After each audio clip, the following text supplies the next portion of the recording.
So this website will serve to break down the comparison of the Mediterranean diet to the traditional Western diet of the United States. Firstly, what is the Mediterranean diet?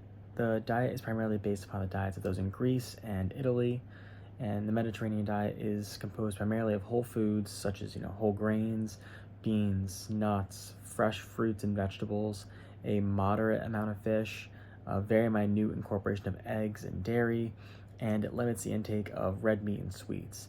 It's also built upon a foundation of regular hydration and exercise, which is a really important factor.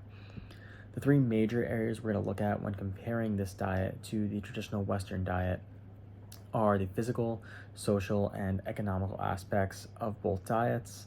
The physical benefits of the Mediterranean diet include an increase in gut health, which is vital to helping the microbiomes within our digestive system thrive and can even help to prevent disease and cancers.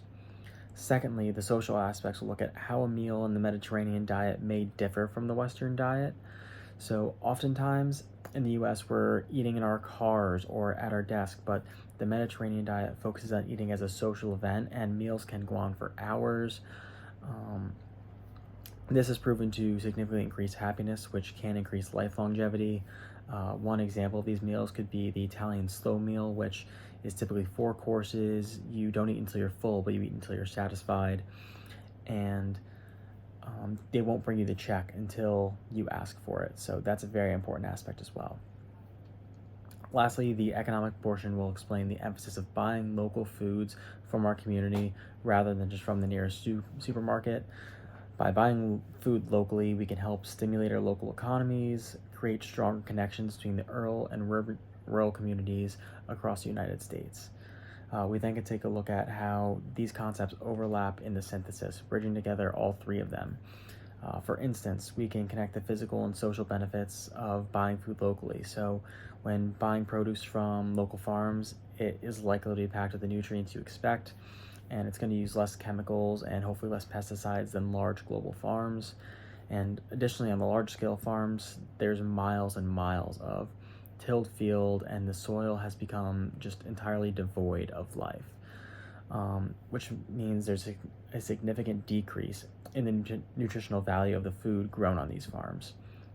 So by purchasing food on a global scale, you may be paying less for the food because it's mass produced, but essentially you're paying less money to get less nutritional value from the foods that you want. So buying local foods will also help to, increase the growth of your local economy, and most of the money spent at the farmers markets will then be spent by the farmers again on local businesses. So that's a really important aspect there to connecting those two. So to find the final results of this study, please reference the conclusion page. If you're interested in how I conducted the research and my process, please feel free to look at the self-reflection page. There are sources in the past that have looked at least the physical aspect of the Mediterranean diet or the social aspect, but no research has really connected these ideas before. So that was a really important aspect for me. I look forward to sharing my research with you, and enjoy.